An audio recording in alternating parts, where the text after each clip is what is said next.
Oi gente, eu sou o Guilherme, esse é o Olhar Juvenil e eu estou aqui depois de 5 dias de muita leitura. Eu vim aqui ontem de noite, eu terminei finalmente e eu vim contar pra vocês o que eu achei de O Sangue do Olimpo. O Sangue do Olimpo, gente, finalmente li essa lindeza maravilhosa.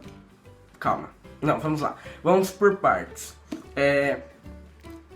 Eu comprei esse livro no dia seguinte do lançamento. Todos vocês sabem que eu amo essa série, eu amo todos os livros do Rick Riordan e eu não podia estar mais ansioso para o último livro da série Os Heróis do Olimpo, que pra mim é a melhor série dele.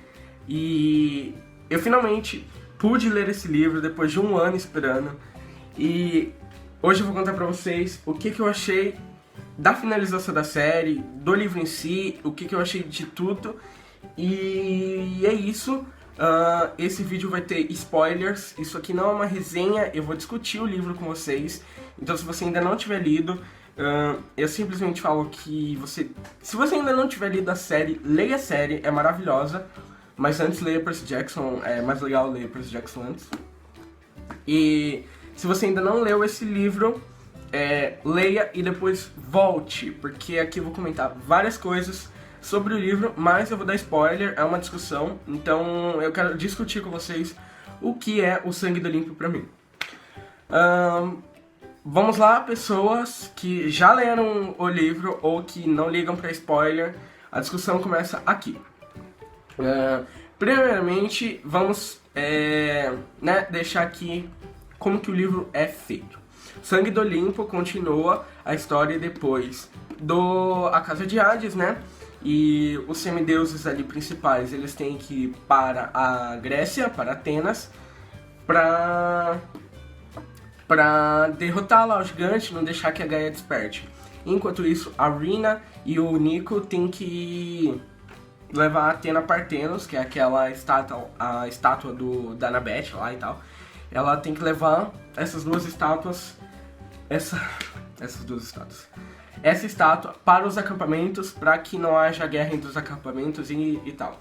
Então o livro ele vai ter 5 pontos de vista, que é o Léo, o Jason e a Piper, responsáveis pela missão principal, e a Rina e o Nico, responsáveis pela parte do acampamento e tal. Então, nós fãs já imaginávamos que teria Rina e Nico, eu já imaginava pelo menos, o Rick já tinha falado, se eu não me engano. Só que eu não sabia como ele narraria ali os 7 semideuses principais. E ele escolheu o Jason, o Léo e a Piper. E, pra mim, isso não foi a escolha mais feliz do livro. Realmente, pra mim foi bem ruim essa escolha. Primeiro que o livro começa com o Jason, começa de um jeito meio boring. E o Jason é um personagem meio boring. E eu acho que nada melhor seria começar o livro com o Percy e terminar com o Percy, que não foi o que aconteceu, porque nós não temos pontos de vista do Percy nem da Annabeth. E por mais que o pessoal fale que já tem uma série só para os dois, né, que é Percy Jackson e os Olimpianos, que aqui o Rick quis, né, focar um pouco mais nos outros personagens, eu entendo, mas ainda assim, eu acho que pelo menos alguns, sabe, 1, 2 POVs do Percy e da Annabeth eram necessários para a história. Pelo menos para contar o final deles, era necessário. A gente fica sabendo do final do Percy e da Annabeth pelo Nico, sabe? Nada a ver, não tem nada a ver. E eu queria um ponto de vista do Percy, gente, da Annabeth também e de todo mundo. E por mais que vocês falem, né, que ele queira terminar essa história com foco em outros personagens, ele não deu foco pra Hazel e pro Frank, que são os romanos. Então dá pra ver claramente que ele tem uma preferência pelos gregos. E o Frank e a Hazel não narram. Quem narra é o Jason, o Léo e a Piper, que são ali o trio que começou a história. É legal terminar com eles, porque eles começaram a história. Mas, gente, precisava ter podia ser assim, 2 gregos e um romano, sabe? O Jason e o Léo e a Hazel, sabe? Pra contrabalancear. Mas não, é o Jason, a Piper e o Léo. Do Léo não se pode reclamar, era óbvio que o Léo tinha que estar aqui, tanto pelo que acontece na história com ele, que eu já vou comentar. O Jason, gente, o Jason pra mim não era necessário na história, dava pra substituir ele. Eu não estou falando nem de substituição, eu estou falando de divisão. O Jason tem muitos capítulos, assim como a Piper. E o Rick podia ter narrado o último livro, gente, é o último, é tipo o 10º livro em que o Percy aparece e o último. E o Percy não fala, o Percy não tem voz nesse livro. Então isso realmente me desapontou bastante. Eu acho que sim, assim como em A Casa de Hades, todos os semideuses podiam ter ponto de vista, incluindo a Rina e o Nico. E é isso, gente. Sobre a estrutura do livro, eu já comecei não gostando muito. Bom, vamos para os personagens, né? Foram incluídos 2 personagens como principais, que é a Rina e o Nico. Então vamos começar por eles. A Rina, como ela ganhou um ponto de vista e a gente não conhecia muito sobre ela, o Rick desenvolveu toda uma história sobre ela. E é uma história muito legal. Tem toda uma história da família, do pai dela. E essa história eu gostei bastante. Gostei do Rick ter dado essa importância pra Rina, ter caracterizado ela como uma personagem dramática, ter uma carga emocional pro leitor, pra não ficar muito aquela coisa, ela só tá ali pra levar a Athena partendo, sabe? Então a Rina, ela tem a sua personalidade e ela é importante. E a gente conhece muito mais sobre ela nesse livro aqui. E eu achei bastante legal e eu curti isso. Então os POVs da Rina eu gostei bastante. Do Nico, eu confesso que eu esperava mais do POV do Nico. Quando eu falo POV, é ponto de vista, tá? O POV do Nico, eu esperava mais dele. Eu não achei que foi tão legal. Eu achei que a Rina teve uma carga dramática bem maior do que a do Nico. O que, né, não é bem verdade, porque o Nico... A Rina fala várias vezes, o Nico é um personagem muito triste, ele tem uma vida muito difícil, ele já passou por várias situações complicadas, ele já passou pelo Tártaro, gente, ele tem 14 anos, sabe? 14, sei lá, 16, sei lá quantos anos o Nico tem, mas ele é o mais novo de todos, e ele é o que mais ele é um dos que mais teve problemas, teve uma vida muito complicada, muito triste, cheia de problemas, cheia de peso nos ombros. E em A Casa de Hades a gente teve a revelação lá de que ele era gay. E eu achei isso muito bacana em A Casa de Hades. Porém isso quase não é desenvolvido aqui, gente. Quase não é. Eu esperava que nos POVs do Nico ele fosse conflitar bastante com essa coisa de ser gay, de gostar do Percy. Eu achei que ia ter bastante dessa... Eu achei que o Rick ia escrever bastante sobre isso. E não teve. É só o Nico meio rabugento, meio triste, desaparecendo por causa do negócio da viagem nas sombras.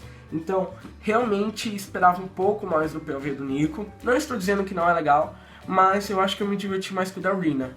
Eu acho que eu gostei mais do da Rina e, sei lá, o Nico ficou faltando um pouco pra mim. Depois, sobre o Jason. O Jason é o mesmo personagem de sempre, gente. Ele é aquele cara forte, aquele cara objetivo, que ele quer cumprir a missão dele, ele gosta dos amigos dele, ele gosta da Piper, gosta de todo mundo, então ele só tá ali pra fazer o que ele tem que fazer. E ele é um cara legal, ele não é um cara chato, mas ele não tem nada muito especial, assim, pra mim. No começo da série, com aquela coisa da memória, dele ser a troca, né, com o Percy e tal, eu achava muito bacana, mas ele é um cara legal e... Só que os outros personagens são mais legais para mim, ele se ofusca bastante perto dos outros, e ele é o que tem mais, né, sabe, todos os livros o Rick tenta dar uma grande importância pra ele, e sabe, pra mim os personagens secundários são mais legais que ele. A Piper, todo mundo falou que ela surpreendeu muito nesse livro, que ela calou a boca do mundo, e gente, não, sabe, a Piper nunca foi uma idiota pra mim, nem nada, eu sempre achei a Piper bacana, por mais que eu ache o poder dela meio, né, nada a ver mesmo, o negócio do charme, é útil, mas os outros são mais legais, mas eu nunca desconsiderei ela, sabe, eu sempre considerei a Piper, normalmente, mas nesse livro ela tá como nos outros, ela surpreende, ela faz as coisas legais, ela faz o que ela tem que fazer, ela cumpre, ela tem grande importância no final da batalha, mas só, nada muito assim surpreendente não. A Piper pra mim ficou no neutro, como sempre. O Percy e a Annabeth, eles estão secundários nesse livro, eles não têm grande importância, eles não têm voz, então esse é um livro sobre Jason, Piper, Léo, só. Assim, é um livro sobre eles, porque eles que têm um papel fundamental no final. É assim, os outros eles só ajudam mesmo. O Percy e a Annabeth não tem grande importância no livro, isso me decepcionou, me desapontou bastante. E o Frank e a Hazel, a mesma coisa. Gente, a Hazel, eu acho que por ela ter recebido toda aquela importância em A Casa de Hades, o Rick resolveu tirar ela daqui, porque a Hazel não faz bosta nenhuma nesse livro, gente. E eu fiquei morrendo de saudade de ver a Hazel em ação. A Hazel de verdade, sabe? Aquela Hazel. E não. E o Frank, gente, eu acho que o Frank ele podia ser tão explorado em todos os livros da série. E o Rick esquece muito ele, gente. O Frank ele é um ótimo personagem para batalhas, para coisas em ação. E sempre que o Frank tá lutando, o Rick sempre insiste em falar que ele é aquele cara que era bobão e daí virou um pretor de Roma, sabe? E não, gente, ele tem o poder de virar qualquer animal do mundo. Isso é muito legal. Isso é uma coisa muito boa como recurso narrativo nas lutas. E o Frank é esquecido em todos os livros, não só nesse, mas nesse ele é também. Então, esses são os personagens, né? E agora o Léo. O Léo, uma hora eu falo Lee, outra hora eu falo Léo, mas o Léo, ele é assim, ele é o personagem mais legal de todos, assim, com Percy, Annabeth e tal, mas dos novos, ele é realmente o mais legal. Todo mundo ama ele e eu não me excluo disso. Ele é muito bom, ele solta piadas muito boas. O Rick usa o Léo como recurso humorístico o tempo todo, tanto que várias marcações no começo são do Léo, são as piadas do Léo. E o Léo arrasa na série inteira, ele merece a importância que ele tem. E lá em A Casa de Hades, quando teve aquele negócio com a Calypso, foi muito legal, explodiu minha cabeça. E o Léo, que sempre se sentia muito excluído, e é aquela coisa da sétima vela, então ele achou, né, a parceira ideal pra ele. E o Rick conseguiu dar um final pra Calypso, porque, né, ela teria que ficar com o Léo. E aqui o Léo tem todo aquele mistério, toda aquela coisa do sacrifício. O Léo, ele percebe que ele tem algo a mais pra fazer, que é ir buscar a Calypso, e ele quer terminar com essa missão, e ele quer ajudar. Então, tem toda aquela coisa da cura do médico e tal, que eu já vou discutir com vocês. Mas a coisa do sacrifício do Léo, pra mim, foi bastante legal, foi bonito, mas eu vou comentar sobre isso daqui a pouco. Sobre a história. Gente, a primeira metade não foi legal pra mim. A primeira metade, sabe aquela coisa de o Rick Riordan tem fórmula, que todo mundo critica ele? Pra mim, a primeira metade do livro é uma fórmula sem fim, sabe? É um capítulo em que o personagem se apresenta, o outro capítulo ele dorme e sonha com alguma coisa que está acontecendo em outro lugar. E isso, gente, isso foi horrível, porque o Rick meio que se embaralhou nessa coisa de dar pontos de vistas. Não que eu esteja reclamando, mas ele se utiliza de sonhos o tempo todo pra contar o que tá acontecendo em outro lugar. Em vez dele dar, assim, um ponto de vista, sei lá, pro Octavian e tal. Não, os personagens sonham o tempo todo pra contar o que tá acontecendo pra gente. Chega um ponto a ser ridículo, sabe? Então o Nico e a Rina sonham o tempo todo pra poder contar pro leitor o que tá acontecendo. Não gostei.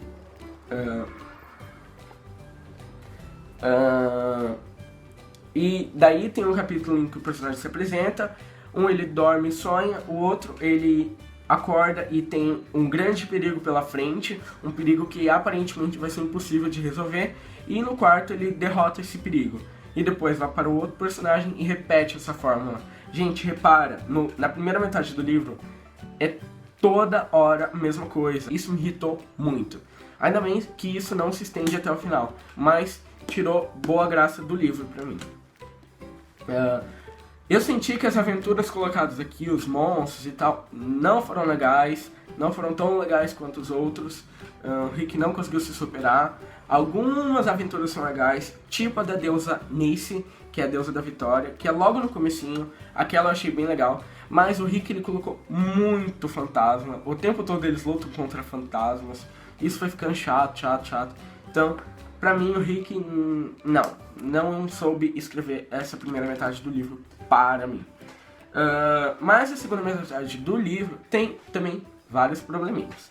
A luta contra a Gaia foi rápida? Foi. Foi satisfatória? Foi. Mas nada surpreendente. E eu esperava isso, surpreendente. Eu esperava que eu ficasse surpreso. E não foi o que aconteceu. Foi simplesmente algo que eu esperava e foi normalzão. A luta contra os gigantes eu achei bacana. Por mais que eu queria que estivessem vários pontos de vista, só tem o Jason. Mas foi bacana. Só que a luta contra a Gaia foi meio mesmo. Mas todo aquele negócio do Léo ter explodido e daí do Octavian ter se suicidado daquele jeito, pra mim foi muito legal. O final do Octavian, eu gostei muito dele ter se suicidado, ele meio que ficou louco, né? Então, foi muito bacana pra mim. E o Léo lá explodindo tudo, então essa parte eu gostei, mas a luta em si eu não achei tão bacana. A coisa da Rina e do Nico, quando eles conseguem entregar a Athena Parthenos, eu achei bem legal, foi como eu esperava, foi bem glorioso, foi bem bonito, assim. Então, isso eu gostei também.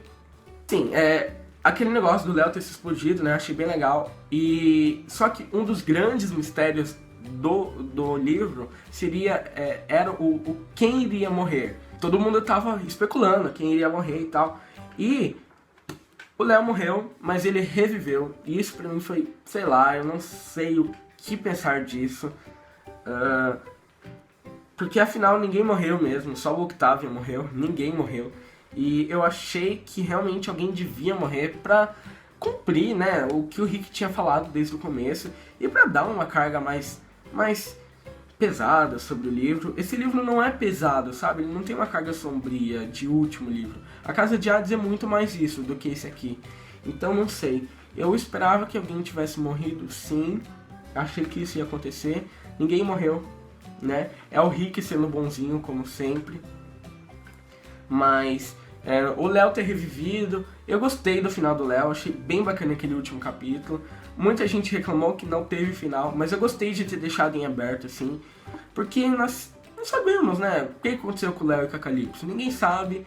Então, talvez na próxima série o Rick explique, né, porque a Annabeth comenta que tem um primo em Boston, um primo e um tio, e dá pra ver que é o Magnus Chase, que é o personagem principal da nova série dele, Magnus Chase e os deuses de Asgard. Então talvez tenhamos algumas respostas aí que ele deixou em aberto. Muita coisa não foi resolvida, muita coisa não foi mostrada, a Rachel não foi mostrada, o Grover recebeu uma importância de meleca. O Grover nessa série é assim, ridiculamente esquecido, enquanto na outra série ele é mega importante, nessa aqui ele é esquecido. A Rachel foi esquecida nesse livro. O Apollo, gente, o que aconteceu com o Apollo? Na verdade eu nem entendi o que o Apollo fez de tão mal assim. Gente, alguém pode me explicar o que o Apollo fez de tão ruim assim? Porque eu realmente não entendi. Ou eu não lembro, mas eu sei que tem a ver com os negócios do Octavian lá, mas não achei tão, né? Mas o que aconteceu com ele, gente? Né? Queríamos saber. E a mãe do Percy, ninguém sabe da mãe do Percy, ela não é citada nessa série. Quer dizer, ela é citada no último livro, mas ela nem aparece direito. Então, assim, várias coisas ficaram sem resposta. O que era de se esperar, porque era muita coisa para responder. É uma série gigantesca, com várias coisas, né, para serem resolvidas. Mas a J.K. Rowling conseguiu fechar tudo em Harry Potter. E eu não diria o mesmo sobre o Rick aqui, né? Não comparando as duas séries, mas comparando, né, essa coisa de fechar o final. E realmente, essas são as minhas considerações. O livro pra mim não foi tudo o que podia ser, ele tinha força pra ser bem mais, eu acho. De 5 eu dei 4 estrelas, eu gostei. Amei essa série, é uma das minhas séries favoritas. Não desgostei desse livro, foi bacana pra mim, mas podia ter sido mais legal. Algumas coisinhas me irritaram bastante. E eu quero saber o que irritou vocês. Quais partes vocês mais gostaram. Eu fiz várias marcações. Tudo é piada do Léo, do Percy. Tem a página em que o final do Nico, gente, esqueci de falar. O final do Nico é muito bacana. E eu marquei a página em que ele fala pro Percy que o Percy é bonito, mas não faz o tipo dele. E, gente, achei aquilo incrível. Eu ri lendo esse livro, gente. Então, assim, me diverti pra caramba. Foram 5 anos, acho, com essa série e o Percy Jackson. Então, foram 5 anos muito bons. E acabou, né? Agora eu estou esperando a próxima série do Rick. Espero que seja tão boa quanto as outras. E é assim que eu me despeço do vídeo, da série e de todos vocês. Espero que vocês comentem, gente. Vamos discutir desse livro, porque esse livro merece ser discutido. E eu espero que vocês tenham gostado do vídeo. Se vocês quiserem saber alguma opinião minha sobre determinada coisa, podem perguntar nos comentários que eu vou responder tudo. É isso. Um beijo pra quem quiser e até a próxima. Tchau!